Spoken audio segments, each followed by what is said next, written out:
हाय नमस्कार. तर तुमचं सगळ्यांचं पुन्हा एकदा आपल्या नवीन व्हिडिओमध्ये स्वागत आहे. तर आपण मस्तपैकी शाळेची छान शेंगदाण्याची चटणी बनवणार आहेत. तर आज वरण भात बनवलं होतं तर तुम्हाला दाखवते. तर हे बघा मस्त छान आता वरण बनवलं आहे हे बघा. आणि मेन म्हणजे मुगाच्या डाळीचं वरण बनवलेलं आहे, कारण संध्याकाळी जर वरण बनवायचं असेल फिक्कं वरण भात तर मुगाच्या डाळीचं बनवायचं, म्हणजे अजिबात ॲसिडिटी होत नाही. आणि थोडीशी जास्त डाळ घातली ना तर घट्ट पण होत आहे आणि छान पण लागते खायला. तर इकडं बघा चपात्या करून ठेवल्यात आणि म्हटलं आता तोंडी लावायला शेंगदाण्याची चटणी वाटावं. तर शेंगदाण्याच्या चटणीसाठी मी काय काय घेतले तुम्हाला दाखवते. तर हे बघा खूप सारे शेंगदाणे घेतलेत, कढई गरम करायला ठेवली. आता आपण हे शेंगदाणे जे आहेत निसून घेतलेले खडे वगैरे बघितलेत मी त्यात, कारण थोडेसे असे मार्केटमधून आणल्याच्यानंतर दुकानातून किराणा दुकानातून आणल्याच्यानंतर एक अर्धा त्याच्यामध्ये खडा निघतोय. तर हे बघा मस्त स्वच्छ करून घेतलेत आधी आणि आता भाजून घेऊ. कमी गॅसवर भाजायच्यात, कारण कमी गॅसवर भाजल्याच्यानंतर चटणी खमंग होती. तर हे बघा, आणि आपण याच्यामध्ये लाल मिरची पावडर लाल मिरची न घालता लाल मिरचीची पावडर घालणार आहे चटणीमध्ये, म्हणजे ते थोडीशी तिखट कमी असल्यामुळं शेंगदाण्याची चटणी तिखट होत नाही. तर हे बघा आता आपण कमी गॅसवर भाजून घेणार आहे शेंगदाणे. तर हे बघा कमी गॅसवरती शेंगदाणे भाजून घेते मी, कारण कमी गॅसवर भाजल्यावर काय होतं माहिती का, शेंगदाण्याची चटणी जी आहे ती खमंग लागते जास्तीची, आणि पटकन भाजल्याच्या नंतर ती अशी व्यवस्थित लागत नाही. त्याच्यामुळे थोडे कमी गॅसवर शेंगदाणे भाजायचे. तर कढई गरम करायला भरपूर वेळ ठेवलेली होती मी हे बघा. आणि आपण आता शेंगदाणे भाजून घेऊ. तर हे बघा एक कांडी लसूण घेतला होता मी. तर हा लसूण आहे मी सोलून नाही घेतलेला, आपल्याला असंच लसूण टाकायचं आहे. मस्त स्वच्छ धुतलेला लसूण आहे आणि थोडा वाळून घेतला आहे, म्हणजे असं सुकून घेतला आहे. तर हे बघा अशा साली साईड टाकला तर चटणी भारी लागते खायला. तर आता लसूण आपण आधी टाकून घेऊ. तर मी एवढं लसूण नाही टाकणार, 4-5 पाकळ्या लसूण टाकायचं आहे फक्त चटणीमध्ये. आणि ही चटणी मी भरपूर सारी करून ठेवते, म्हणजे कसं मुलांच्या डब्याला पण होती, आणि कधी जर आपल्याला भाजी आवडत नसेल तर आपण तोंडी लावायला ती चटणी घेऊ शकतो आहे बघा. आता आपण शेंगदाणे भाजतोय, शेंगदाणे भाजून घेऊ आधी. शेंगदाणा मस्त असा खमंग भाजल्याशिवाय चटणी काय चवीला अगदी भारी लागत नाही. तर आधी शेंगदाणे भाजून घेऊ आपण. तर शेंगदाण्याची चटणी कोणाकोणाला आवडते ते सांगा. आणि वरण भात शेंगदाण्याची चटणी पोळ्या मस्त साधं जेवण आहे पण भारी लागते खायला. तर हे शेंगदाण्याची चटणी झाल्याच्यानंतर मी तिळाची पण चटणी दाखवणार आहे तुम्हाला, कारण तिळाची चटणी पण करून ठेवत असते मी पराठ्यासोबत खायला छान लागते की एकदम. मेथीचे पराठे जर असेल, मेथीचे पत्तागोबीचे, तर मस्त लागते खायला. तर बघा आता आपण शेंगदाणे भाजून घेऊ. ते बघा शेंगदाण्याचा कलर चेंज व्हायला लागला आहे थोडा थोडा. कमी गॅसवर असल्यामुळं पटकन नाही होणार, हळूहळू होईल, म्हणजे कसं छान असं खमंग भाजलं जाईल शेंगदाणा पण. तर बघा, आणि तुम्हाला माझे व्हिडिओ जर आवडत असेल तर नक्कीच सपोर्ट करा, शेअर करा, सबस्क्राईब करा आणि कमेंट करा. तर हे बघा आता आपला शेंगदाणे भाजतच आलेत बघा, मस्त असं छान भाजण्यात आलेत. तुम्हाला दिसतात का? हे बघा असे शेंगदाणे भाजून घ्यायच्यात, आणि थोडे आतपावभर शेंगदाणे घातलेत मी जास्तीचे. आता आपण याला प्लेटमध्ये काढून घेऊ, थंड होईपर्यंत एका साईडला ठेवून घेऊ. तर बघा मस्तपैकी छान आता शेंगदाणा भाजला आहे आणि थंड होऊन देऊ आपण त्याला थोडंसं. आणि नंतर आपल्या याच्यामध्ये घालायचं थोडंसं मीठ चवीनुसार आणि लाल मिरची पावडर. लाल मिरच्या पण घातलं ना छान लागते खायला, पण मग जास्त तिखट होती तर मुलं खात नाहीत, म्हणून मुलांसाठी लाल मिरची पावडर घालायची.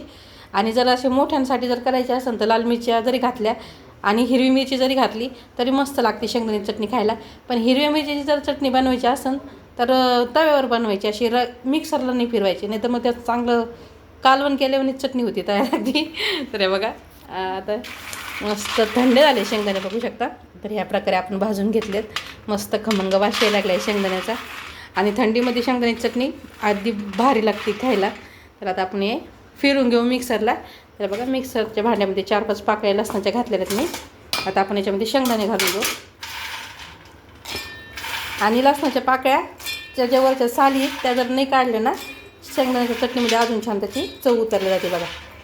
शेंगदाणे भरपूर आहेत, आतपावभर शेंगदाणे आहेत, मस्त लय मोठी चटणी होणार आहे आता. तर हे बघा लाल मिरची पावडर घेते मी आता. 2 चम्मच आपल्याला लाल मिरची पावडर घ्यायचं आहे, जास्त नाही घ्यायचं. तर हे बघा 2 चम्मच घेतले, आणि थोडंसं आपण चवीनुसार मीठ घेऊ. तशी आता ह्याच चमच्याने घेते मी लाल मिरची पावडरच्या. आणि आपण आता चवीनुसार मीठ घेतलं आहे आणि मिक्सरला आता हे सगळं फिरून घ्यायचं आहे. तर मिक्सरला फिरवताना कसं फिरवायचं म्हणजे असं एकसारखं नाही फिरवायचं, थोडं गॅप देऊन फिरवायचं म्हणजे चटणी मस्त होती. तर आता मी मिक्सरला फिरून घेते चटणी. तर हे बघा आपण चटणी मस्तपैकी फिरून घेतली, तुम्हाला दाखवते.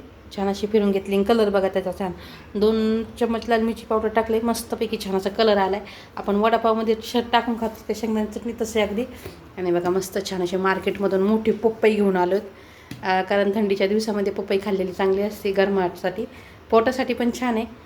आणि थंडीच्या दिवसामध्ये पपई खायलाच पाहिजे, कारण सिजनेबल पपई ही तर मस्त लागते खायला. एकदम गोड अशी पपई आणलेली. तर जेवण झाल्याच्या नंतर हिचं काम करायचं आहे आपल्याला. तर ही साईडला ठेवून घेते तोपर्यंत.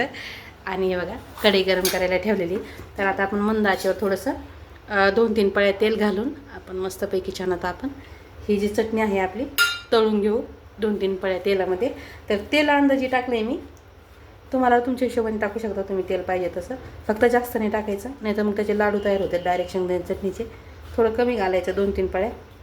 तर बघा आता गरम करायला ठेवले आपण तेल, आणि शेंगदाणे चटणी टाकून आपण त्याच्यामध्ये मस्तपैकी तळून घेऊ. आता तर बघा तो तेलामध्ये आता शेंगदाणे चटणी टाकून घेतली आणि मस्तपैकी तर बघा अगदी मोकळी झाली बघा, लाडू तयार झाले नाही. 2-3 पळ्यामध्ये मस्तपैकी छान अशी शेंगदाणे चटणी तळून होती आपली.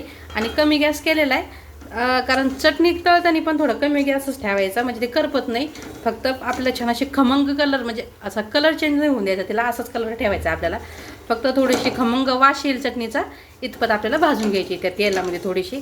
आणि मस्त छान थंडी झाल्याच्या नंतर एखाद्या डब्यामध्ये डब्यामध्ये भरून ठेवायची, म्हणजे महिनाभर म्हणा 15 दिवस म्हणा अगदी छान टिकल्या जाते. तर अशी चटणी पांढऱ्या भातासोबत पण लय भारी लागते बरं का खायला. पांढऱ्या भातासोबत पण ट्राय करून बघा तुम्ही. आणि वरण भातासोबत तर मग अगदी भारीच लागते खायला. आणि ही चटणी तुम्ही कधीमध्ये जर वडापाव केले तर त्याच्यात टाकायसाठी पण बेस्ट आहे, म्हणजे ऑलराऊंडर चटणी. तर बघा मस्त छान अशी आता कमी गॅसवर आपण तिला भाजून घेऊया. तेव्हा आपली मस्तपैकी छान अशी चटणी भाजल्या चालली आता बघू शकता मस्त.